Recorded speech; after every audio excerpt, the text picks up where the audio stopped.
Hoje nós estamos aqui para tratar de um outro assunto bastante interessante, que é o amor e as crenças limitantes. Quais crenças limitantes estão relacionadas ao amor, que é uma das coisas mais maravilhosas da nossa vida?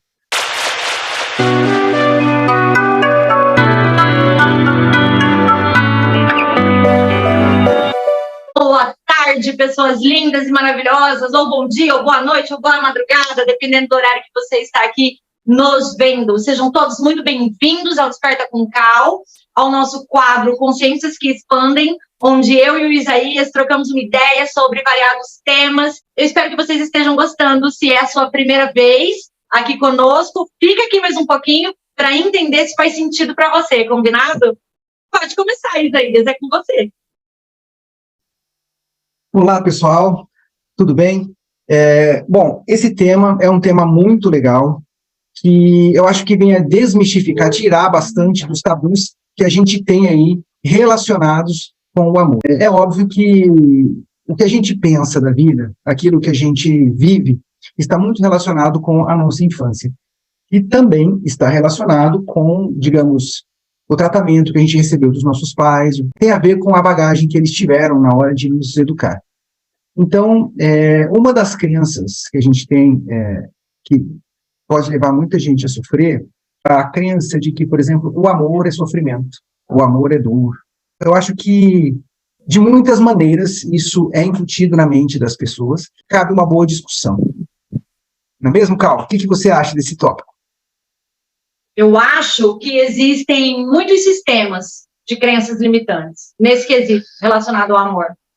Em primeiro lugar, sobre o Criador de tudo que há, que por muitos é visto de forma humanizada, né? Aquele pai que dá a vida, que castiga, que presenteia, quando na verdade cada um de nós e tudo mais que existe somos esse mesmo Criador numa vibração diferente, experimentando essa realidade do contraste em se tratando de nós, seres humanos, aqui no planeta Terra.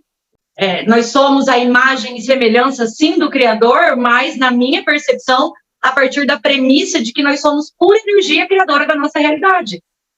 E quanto mais vibrarmos próximos ao amor, mais harmoniosa a experiência que nós cocriamos.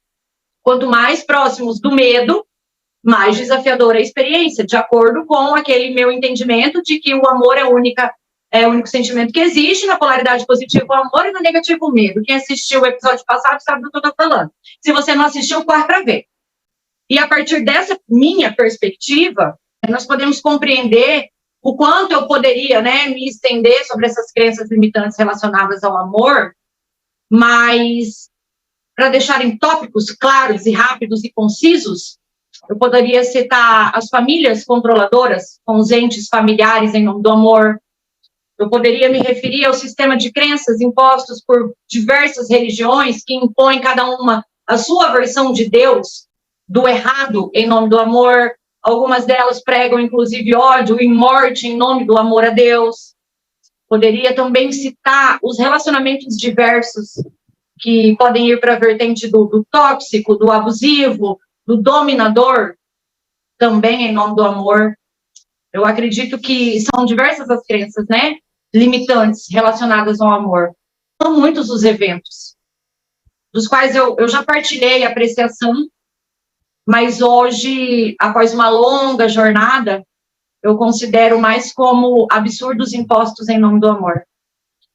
Porque, em se tratando da minha experiência pessoal, eu já atuei a partir de um sistema de crenças bastante limitante em nome do amor. Seja dentro de um relacionamento amoroso, com controle, dominação e ciúme em relação a quem estava comigo no momento, e isso era pelo amor, porque quem ama, cuida, quem ama, exige comprometimento. Tantas outras situações. E hoje, depois de uma longa jornada, eu posso afirmar que o amor é liberdade, o amor é harmonia. Todo tipo de codependência, controle, abuso e qualquer vertente tóxica não tem a ver com amor. Tem a ver com um ego distorcido, tem a ver com uma necessidade de autoconhecimento, de trabalho em si próprio, porque o amor, ele é expansivo, né? O amor expande, o amor arroga. E é essa a minha opinião sobre as crenças em relação ao amor. Sim, claro. Eu acho que você tocou em pontos bastante importantes, tá? E eu acho que sim, tem muitas...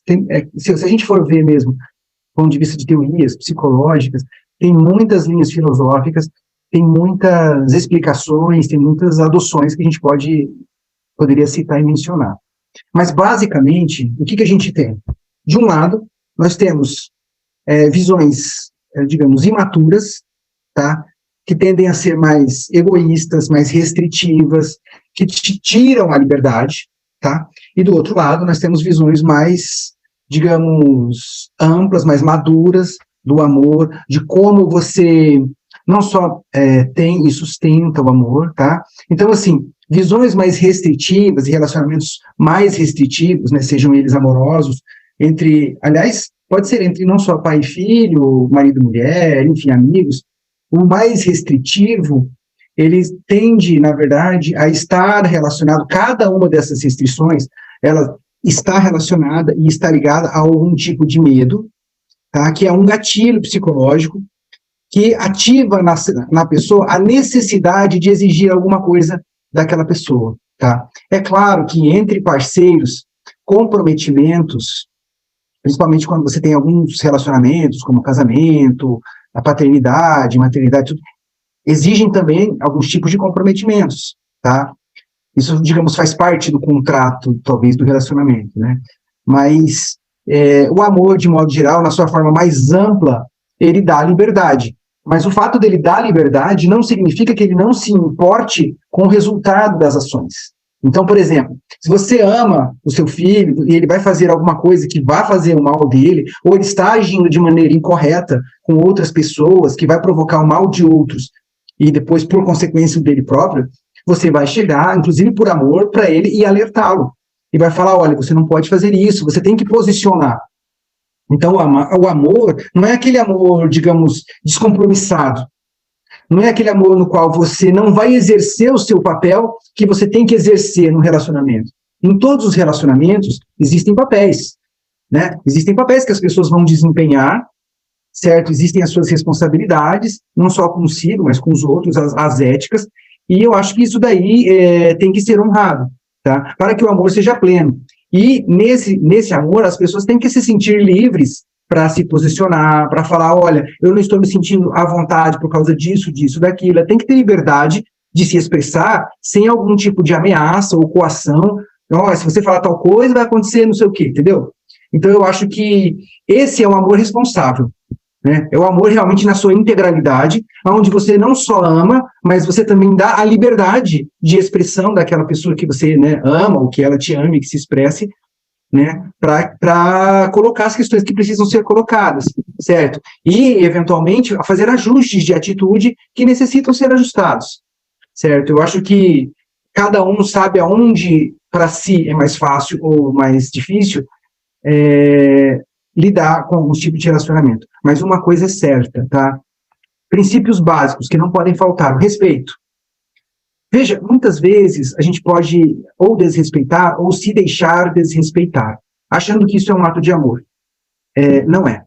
Não é um ato de amor. É um ato de imaturidade. Por quê? Quando você não se faz respeitar, ou não se dá o respeito, digamos assim, né? Não exige o respeito devido, você está permitindo que a outra pessoa atue numa irrealidade. É um cenário que não existirá no mundo lá fora, que está existindo ali entre vocês dois.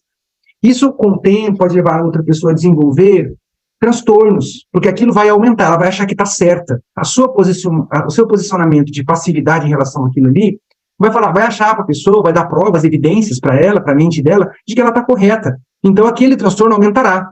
E ela começará a desenvolver comportamentos que destoam da realidade, chegando até a ser monstruosos, tá? E aí sim criando um perigo real para ela mesma e para a sociedade. E até para você. Por isso que eu falo, o amor, ele não é aquele, assim, vou permitir tudo e tá tudo bem, que não é.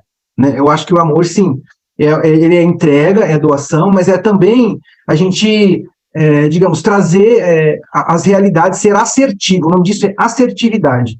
quando nós precisamos colocar as nossas dificuldades, ser honesto, ser sincero, falar, olha, isso aqui que está sendo feito, que está acontecendo, isso não é bom para você, não é bom para mim, ou está nos prejudicando, está causando essa consequência, isso precisa ser mudado ou ajustado, então sim, né?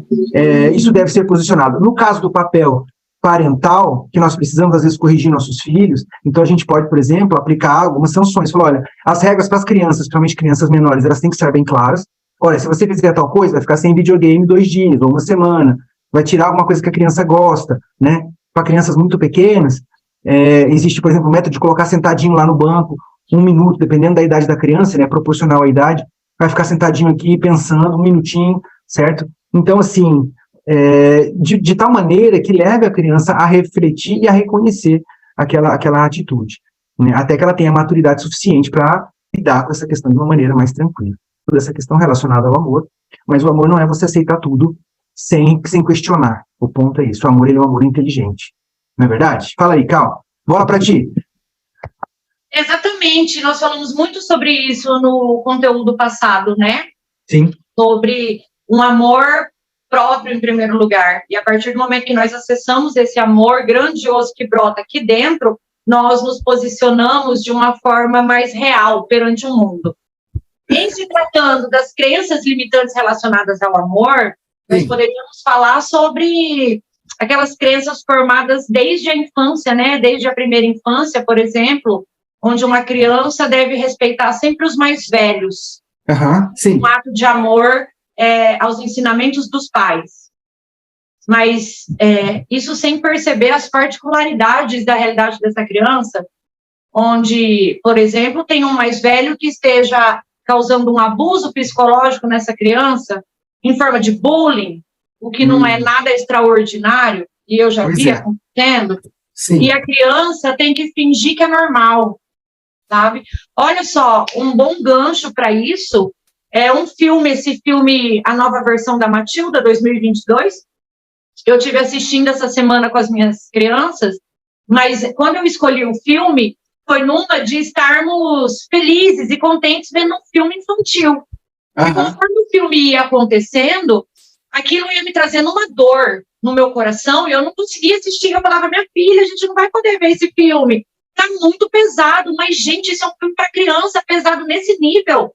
Só que, ao mesmo tempo, eu não conseguia trocar. E ela falava, pode mudar, mãe, pode escolher outro, mas eu não conseguia tirar do filme. E, no fim, eu compreendi a mensagem.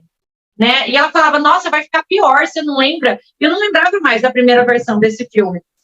E nós fomos vendo o decorrer da história e é uma grande chamada de atenção, principalmente para as crianças, em detectarem relacionamentos abusivos, sejam de pais para filhos, sejam de educadores para filhos, porque ele vem nessa pegada muito escrachada de um abuso muito terrorista, muito terrível. Sim. Mas eu reconheço vários pedaços da minha vida, por exemplo, ali naquele filme.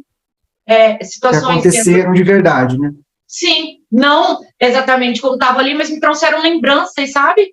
Assim, você sabe que esse que você está mencionando, tá? Só vou te dar um corte rapidinho, que é o seguinte, hoje a gente tem essa preocupação de falar para as crianças e esclarecer, na verdade, acerca de muitos desses abusos, de muitas dessas questões que hoje, digamos, elas podem encontrar por aí, mas que na nossa época ninguém falou pra gente, percebe? Ninguém falou.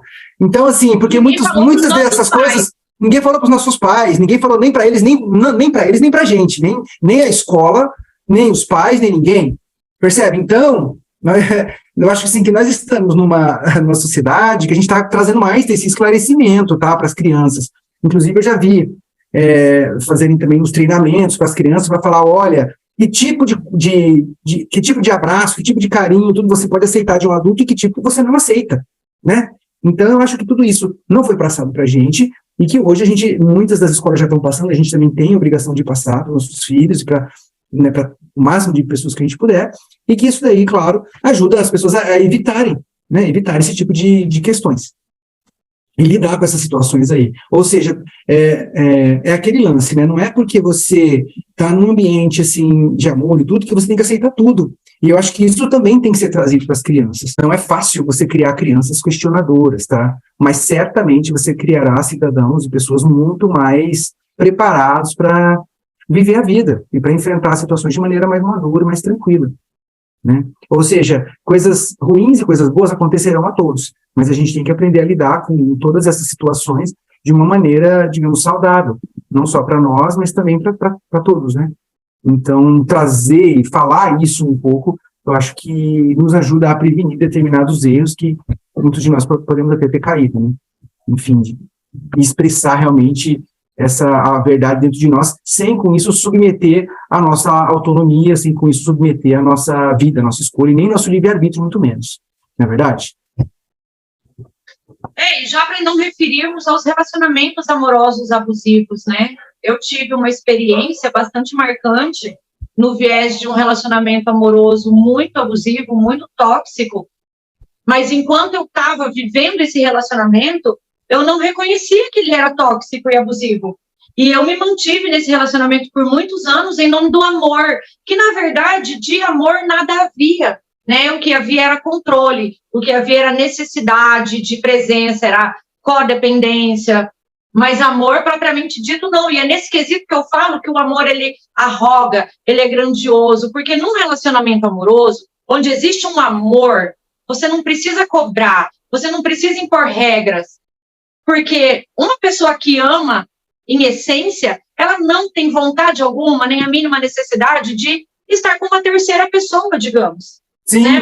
Você não precisa dizer, olha, eu não aceito traição. Significa que não existe amor, se você precisa dizer que não aceita traição. Exato. Você colocou toda a questão. Você colocou toda a questão, tá? Eu acho que exatamente. O que é o amor? Você tem que ter uma reciprocidade, não é verdade? Reciprocidade é uma coisa que vai de um lado para o outro. E é óbvio, veja, nos relacionamentos humanos, não só no relacionamento, mas na nossa vida, na nossa maturidade, acontecem muitas fases. E eu me lembro muito nitidamente de que em fases da minha vida, eu me lembro de como eu me sentia, Cal. Você acredita? Assim, eu me lembro de quando eu era garoto, que eu falava, nossa, vou sair pro mundo, vou fazer isso, fazer aquilo. Eu me lembro como eu via o mundo. E eu me lembro, eu não consigo descrever isso, mas eu vi o mundo por muito tempo como uma coisa mágica. Sério. Sabe, eu sentia magia no mundo, um mundaréu de possibilidades de coisas que podiam acontecer. E eu sentia isso era empolgante. Em outro momento da minha vida, eu já vi com mais objetividade. Em outro momento, as coisas foram acontecendo e foram se desenrolando, e eu pensava, nossa, isso que aconteceu, é normal? Não é, e não sei o quê. E a gente vai vivendo, e quando você encara uma coisa pela primeira vez, você nunca sabe se é normal, se não é, o que é, o que não é. E aí você vai vendo, fala, isso aqui é normal, acontece, o que. Então, o que acontece? A vida, ela é como nadar. Tá? Se você não se modifica, não se adapta e não segue, você afunda. Esse caminhar, essa autodescoberta é uma coisa muito dinâmica e fluida, tá? Inclusive a confiança em Deus, né? Eu lembro que quando eu comecei a aprender a nadar, o treinador falava, olha, você vai nadando, você vai dessa maneira e tal. E eu ficava com medo de começar a nadar e afundar, porque a água não tem solidez nenhuma, você bate a mão, ela se desloca, né? E eu falava, nossa, mas como que a água vai me sustentar? E ficava com medo, né? Só que mesmo com medo, eu procurei fazer o que era. E aí eu fui percebendo, com a prática, com a experiência, que realmente você nadando, você não afunda, você vai seguindo. E eu acho que a vida é mais ou menos assim. Você, espiritualmente, muitas vezes, você tem alguns subsídios fluidos que permitem você crer, mas é somente com a prática, é somente vendo a coisa acontecer que você fala, olha, realmente eu confiei nesse dia, estava com essa dificuldade, aconteceu. Aí isso acontece 1, 2, 3, 4, 5, 6 vezes. Você fala, poxa, olha, em todas essas situações eu confiei, lutei e consegui vencer, e deu certo, mesmo sem você ter nenhuma certeza de que aquilo daria certo, percebe? Esse é o poder da fé, ele te dá forças para você vencer sem que você tenha nenhuma perspectiva de que terá solução, percebe? Então, eu acho que isso é muito empoderador, isso é muito libertador, inclusive, porque ele te dá uma ferramenta, te dá acesso a uma ferramenta que te dá mais energia, te dá mais disposição, muda o seu estado mental, sabe? Inclusive, para enfrentar essas situações em que você fala assim, nossa, meu relacionamento vai terminar. Essa pessoa com quem eu estou, ela não está afim, não está querendo nada. Como é que você faz? Ela está abusando de mim, ela está sendo violenta, está me causando risco. Eu vou aceitar, eu tenho que aceitar isso por amor, até que essa pessoa vai, faça alguma coisa e me mate, ou eu vou e realmente dou um jeito para a segurança e talvez até para o bem de todos. Com certeza para o bem de todos. E chega um momento que a gente tem que tomar uma decisão, sim. Sabe, tem que se posicionar e ser assertivo, porque uma coisa é você, digamos assim, querer o bem das pessoas, amar as pessoas, e outra coisa é você deixar que um papel que a pessoa exerceu na sua vida até o momento seja exercido por tempo indeterminado, mesmo que a pessoa esteja te agredindo ou até mesmo oferecendo risco para você, concorda? Tem que ser muito bem pensado, principalmente para as pessoas que sofrem violência doméstica, né, e que não podem aceitar isso. É inaceitável. Inaceitável. A partir do momento que, eu acredito assim, a partir do momento que o respeito termina, a conversa muda de figura. Por quê? Porque você começa a sair do campo do amor e do relacionamento afetivo, e você entra, a perda do respeito implica numa quebra de segurança para mim, do relacionamento. Perdeu o respeito, o relacionamento não é mais seguro. Começam a elevar o tom, depois começa a agressão física, aí por isso que, e pessoas que insistem nisso, acontecem tragédias. Realmente, eu acho que o nível básico de qualquer relacionamento que seja é o respeito. Então, mesmo pessoas amigas, assim, tudo, se a pessoa percebe que realmente ali não tá para você pode não querer o mal, querer o bem da pessoa e tudo, e aí fala assim, não, tudo bem, eu não quero o mal, não quero agredir essa pessoa nem nada, e eu vou ficar distante, porque simplesmente a gente não combina, não deu certo de algum modo. Não insistir numa situação que vai, no futuro, criar um problema para todos, né? Eu acho que essa nossa geração está muito mais desperta para esse viés enriquecedor em relação aos relacionamentos, em nome do amor, do que as gerações dos nossos pais, né? Por exemplo. Porque eu conheço uma senhora que vive um relacionamento hoje nem tão abusivo quanto já foi, mas não há harmonia, não há carinho, não há reciprocidade, dedicação, sabe? E eu me lembro uma vez, eu era muito novinha e eu presenciei uma cena. E eu disse para ela, nossa, mas vocês não podem ficar juntos. Olha a crença limitante imposta pela sociedade, família, né? E ela me respondeu assim, não, mas eu já me separei do meu primeiro marido porque ele me batia, porque ele me traía, e aí eu casei de novo, e agora eu tenho mais 2 filhos, e eu não posso deixar um segundo marido. Já deixei um, não vou deixar outro. Porque na cabeça dela, ela seria mal vista, malquista, e ela aceitou viver um relacionamento por décadas, porque ainda estão juntos, onde não há amor, não há harmonia, não há completude. E se nós olhássemos por um outro ângulo, ela poderia sim ter batido no peito, assumido a responsabilidade. Eu prefiro ficar sozinha, trabalhar em mim e descobrir se existe esse amor real e verdadeiro, que caso eu não me encontre, eu estarei sozinha, mas eu estarei mais feliz, mais segura, em harmonia, do que olhar pelo lado de que ela seria mal vista. Como é que ela largaria um segundo marido e com filhos pequenos, independente se ele era agressivo, se ele atraía, mentia, se não havia carinho e reciprocidade. Nos dias atuais, os relacionamentos que vêm sendo formados, eles têm muito mais consistência do que os relacionamentos dessa geração aí passada. Mas ainda assim, existe muito controle de pai para filhos. Por exemplo, eu conheço pessoas da nossa faixa etária que não se permitem viver o amor porque a pessoa que eles amam, por exemplo, tem filho. E a família sempre disse para não se envolver com uma mulher que tivesse filhos. Conheço também, aqui citando um caso de um cliente meu, por conta de uma nacionalidade diferente. Então, você vê que isso daí são as travas e as convenções sociais. Aí você vai deixar você vai ser tradicionalista, então, você vai deixar pessoas ou tradições ou coisas que seja, que não tem nada a ver com você, ditar como que você vai viver sua vida, talvez até no particular. Você vê como essas travas, tá tudo na mente, sabe? Então, o fato da gente ser inovador, quebrar parâmetro, quebrar paradigma, pensar fora da caixa, isso cada vez mais está se tornando essencial para a humanidade, para a sobrevivência. E eu quero te falar para a felicidade, porque quando você liberta a sua alma, o seu espírito, a sua ação, você começa realmente a agir em conformidade com a verdade que você é. Você se energiza mais, você tem 1 milhão de vantagens. E realmente é uma questão de desmistificar, inclusive, essa questão, sabe? Inclusive de todo o trabalho espiritual, dessa busca espiritual. Às vezes as pessoas ficam achando, nossa, é uma coisa chata, vou ficar vendo lá, estudando isso, estudando aquilo, mas na verdade não, cara. Na verdade, isso vai trazer tanto benefício que na hora que tocar mesmo no coração da pessoa, a transformação é total, sabe? Não, eu fico me perguntando, é porque não entra na minha cabeça, eu não consigo aceitar como natural um homem aí na sua casa dos 40, 50 anos não se permitir viver um relacionamento porque a família não aprova. Mas em que mundo esse, sabe?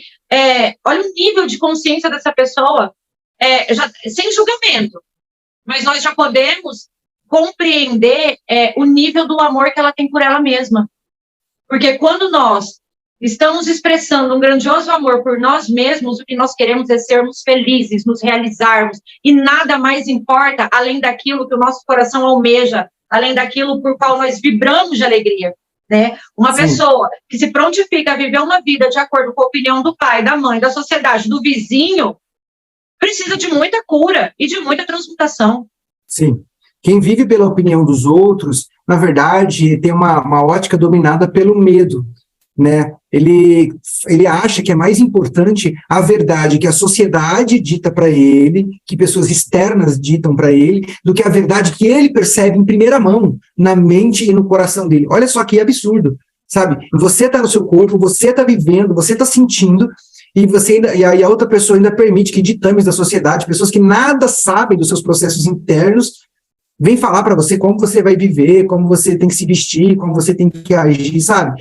Nossa, por isso que, eu não sei, desde muito tempo para mim, essa questão, sabe, da gente ser leal à nossa verdade interior, mesmo que quando a gente está errado, se a gente é sincero, em algum momento, quando a gente reconhece essa verdade, a gente fala para a gente mesmo, não, peraí, eu achei que era assim, agora não é diferente. Então, tá. Então, já que eu mudei esse meu conceito, eu vou ter que rearranjar uma série de coisas. E já aconteceu centenas, milhares de vezes comigo. E, claro, isso cria uma bagunça danada na cabeça, até a gente assentar, e a gente pode até se perder um pouco no caminho. Lembra um pouco, até um filme que eu assisti, uma vez até que eu citei para você, que é aquele do Piratas do Caribe. Os caras estão lá no baú de David Jones, e aí a bússola fica doida. E aí o Barbosa, o pirata assim pra ele, nossa, tem um catástrofe dos perdidos. Eles estão numa baita de uma tempestade, e aí ele fala assim, dá uma risada. É necessário se perder para chegar aonde nunca se esteve. Isso é uma realidade para todas as situações.